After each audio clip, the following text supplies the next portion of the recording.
हमने पेट्रोलियम का बताया अपने दर्शकों को, कैसे सैंक्शंस लगा के भी रूस को मुनाफा हो रहा है।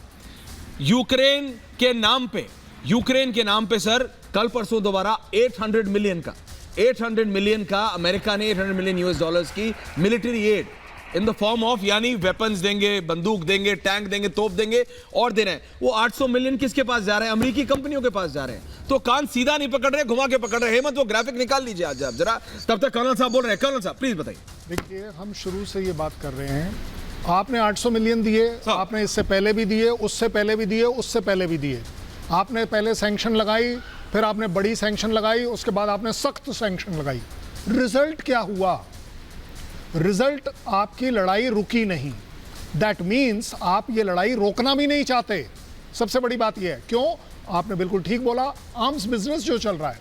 चलिए कोई बात नहीं, मैं तो कहता हूं 2 मिनट के लिए, ये इन लोगों की प्रॉब्लम है, इनके यहाँ खाने की चीज मिले ना मिले, महंगाई बढ़े ना बढ़े। मैं मुझे ये बताइए, मेरा देश क्यों सफर करे तुम्हारे चक्कर में? और तुम्हारे लिए मैं आंसर क्यों करूं कि मैं वहां से पेट्रोल कितना लूंगा, कब लूंगा, कैसे लूंगा? Who are you? Who are you to question us?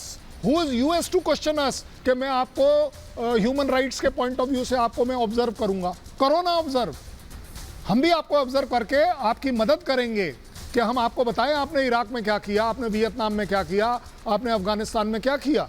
हम आपकी मदद करने के लिए तैयार हैं। We will put special teams to investigate कि आप लोगों ने वहाँ क्या किया है। देखिए, सबसे बड़ी प्रॉब्लम है, लड़ाई इन 3 के बीच की है। जेलेंस्की तो चलिए खैर बीच में बेचारा फंस गया, बलि का बकरा बना हुआ है। मैं इसलिए बोल रहा हूँ, चलो बेचारा भी बोल दिया मैंने इसीलिए। लड़ाई तुम दोनों की, और तुम चाह रहे हो कि सफर पूरी दुनिया करे। मैं आज कहता हूं कि पूरी दुनिया ऑल्सो समझदार क्यों नहीं हो रही। ये सिर्फ आपके चैनल पर बैठ के हम ही डिस्कशन क्यों कर रहे हैं? क्यों यूएस में डिस्कशन नहीं हो रहा? क्यों मॉस्को में डिस्कशन नहीं हो रहा? कोई फर्क पड़ रहा है उन्हें कोई फर्क नहीं पड़ रहा। क्यों? क्योंकि तीसरी कंट्री की जमीन के ऊपर लड़ाई हो रही है, दैट इज यूक्रेन। वहां के लोग मर रहे हैं, वहां पर डिस्ट्रक्शन हो रही है, वहां की इकोनॉमी डाउन हो रही है। मैं कह रहा हूं, चलिए इकोनॉमी के ऊपर हम बात कर लेते हैं। पूरी दुनिया ने कह दिया 90% यूक्रेन बर्बाद हो गया।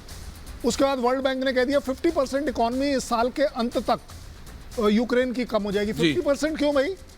90% जो कंट्री डिस्ट्रॉय हो चुका है, ये आप लोगों का कहना है, उसी की इकोनॉमी में फ्लरिशिंग चल रही है। वाह, क्या तरीका है! This is called as information warfare. पूरी दुनिया को आप मिसलीड कर रहे हैं ये दिखाकर।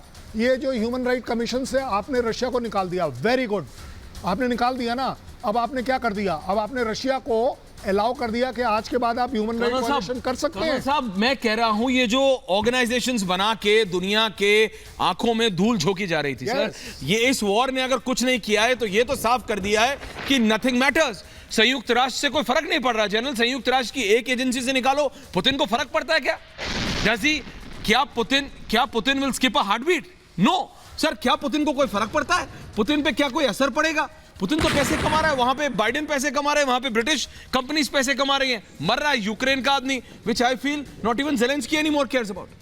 देखिए, इसमें कोई शक की बात नहीं, यूक्रेन का आदमी मर रहा है, यूक्रेन की तबाही हो रही है, रशियन और दोनों यूक्रेन फोर्सेज जो हैं उनमें भी डिस्ट्रक्शन हो रही है, और यूरोप इकोनॉमिकली वीक हो रहा है। यूरोप जो आराम से जी रहा था, जो पिछले 50-60 साल से प्रॉस्पेरिटी की लाइफ जी रहा था, वो लाइफ आज इफेक्टेड है। और रशिया पर अभी तक उसका इफेक्ट नहीं हुआ है। हम जैसे भारत जैसे मुल्कों पर असर पड़ रहा है पेट्रोल और डीजल का।